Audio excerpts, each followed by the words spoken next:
¿Qué tal, Fernando? ¿Qué tal, compañeros? Hola. Pamela, Eddie, saludo para ustedes, para los televidentes. Dejamos por el momento el tema deportivo, vamos con información política porque se ha presentado, ojo, la cuarta moción de censura contra el presidente de la República, José Gerí, esta vez impulsada por el parlamentario Edward Málaga. Ojo, esta moción de censura, compañeros, ya no solo lleva las firmas de congresistas de izquierda, sino que también se han adherido parlamentarios de derecha de las bancadas de Renovación Popular, Honor y Democracia y también del partido Acción Popular. Todavía no tenemos el pronunciamiento, por ejemplo, de las bancadas de Fuerza Popular, de Podemos, de Alianza para el Progreso, que podrían inclinar un poquito la balanza a favor o en contra de la permanencia de José Gerí. Pero tenemos justamente el documento con esta cuarta moción de censura que ha presentado esta mañana el parlamentario Edward Málaga, que ha dicho que no le han convencido las explicaciones de José Gerí ayer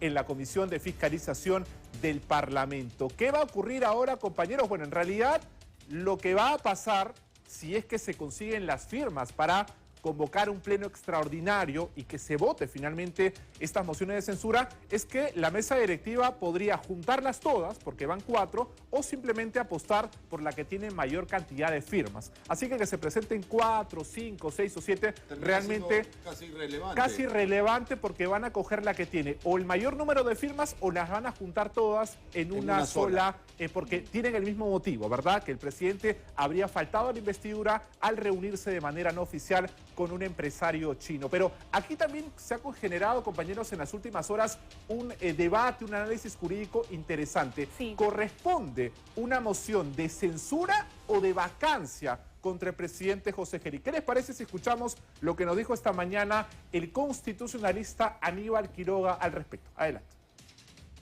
El presidente de la República no es ya congresista, no es presidente de Congreso, no podría tener 2 cargos sobre sí.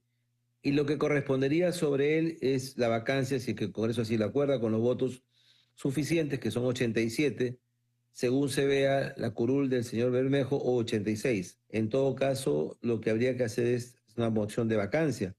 La diferencia está en que se requieren más votos para la vacancia que para la censura. Y alguna gente cree que por un tema pragmático hay que tratarlo como presidente del Congreso, cuando evidentemente no lo es el jefe de Estado actual. ¿Y por qué se generó el debate respecto a la moción de censura, compañeros? Porque en los últimos días hablaron exoficiales mayores del Parlamento, que indicaron que el reglamento del legislativo decía que se debía apostar por una moción de censura. Claro, si es que está en funciones como presidente del organismo, pero si no está en funciones en ello, si no está en funciones como presidente de la República, que es lo que explica Aníbal Quiroga, lo que corresponde es la vacancia. Claro, y hay un tema importante también. La una diferencia cosa de los votos. es el reglamento del Congreso y otra cosa es lo que dice la Constitución. Prima finalmente lo que dice la Carta Magna del Perú, y me parece que aquí hay un punto importante, no solamente de Aníbal Quiroga, sino de otros constitucionalistas como por ejemplo Natalia Primo, que ya también ha dicho que con lo que lo cual correspondería sería una censura. alcanzar los votos para que se dé una vacancia sería más complicado. Correcto, porque Ahora, una moción de censura solo requiere de 66 así votos, es. mientras que la vacancia sería un poco más, 87 votos parlamentarios. Esto es algo que sin duda los mismos congresistas saben, ¿no? Sino que presentan las mociones de censura porque es algo que hemos estado conversando los últimos días. Ellos necesitan mostrarse indignadísimos por la situación, pero sabiendo que al final no van a lograr nada. Por cálculo nada. político, porque estamos en medio de una campaña electoral. De acuerdo, son movimientos más efectistas que efectivos. Correcto. Vamos a escuchar ahora qué les parece lo que fue la conferencia de prensa que dio el presidente José Gerí anoche, después de su presentación en la Comisión de Fiscalización del Parlamento.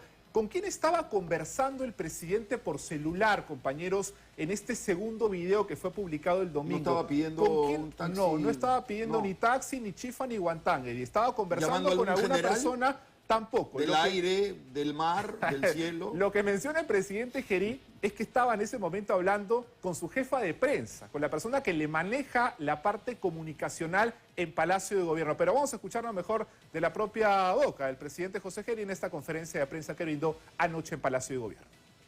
Yo compartía mi enfado, mi molestia con la señorita Giovanna, que es la jefa de la parte de prensa de Palacio de Gobierno, porque justamente con ella es que habíamos coordinado y ella fue quien me comunicó de que no podía difundirse el video que horas antes habíamos grabado.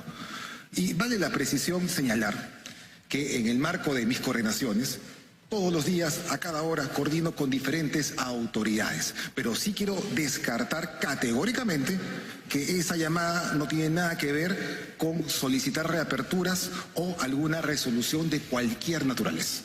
Claro, dice el presidente Gerí que el 6 de enero, ¿verdad?, antes de entrar al local de su ex amigo Xi Guoyan, había grabado un video para promocionar talleres de verano en el IPD. Y que horas después su jefa de prensa se comunica con él y le dice que no se podía difundir en redes sociales porque eso podría vulnerar la neutralidad electoral, y por eso él se vio ofuscado, incómodo, molesto, y todos vimos esas imágenes. Bueno, en las que se en vio todo caso, quizás un reporte de las llamadas, de las horas, comparándolas con las cámaras de seguridad, pueden definir quién fue el receptor de... El asunto ahí es que no se le puede solicitar ningún tipo de reporte a su número telefónico. De motu propio el presidente muestre esa información. Pero se le preguntó, ¿puede enseñarlo? Y no quiso. Otra posibilidad, compañeros, es, por ejemplo, el levantamiento del secreto de sus comunicaciones, que también fue una pregunta que le realizaron algunos colegas periodistas ayer al presidente Gerí. Puntualmente, un colega del Diario de Comercio le dijo, bueno, presidente, si usted no tiene nada que ocultar, ¿por qué no muestra finalmente el historial de su teléfono para ver con quién conversó ese y el 26 de diciembre en esta reunión que tuvo con Xi Guoyan? Esto fue lo que respondió el jefe de Estado respecto a la posibilidad de levantar voluntariamente el secreto de sus comunicaciones. Adelante. Hay secretos de Estado con inteligencia que uno maneja, y por eso que yo voy a poner a disposición, como lo anuncié, el levantamiento del secreto de mis comunicaciones respecto al celular que tengo. Si ellos me dicen mañana, mañana lo hacemos. Si mi parte jurídica me dice mañana mismo presentemos el documento, mañana mismo se presentará. Eso va a ser una estrecha coordinación que tengo con la parte legal.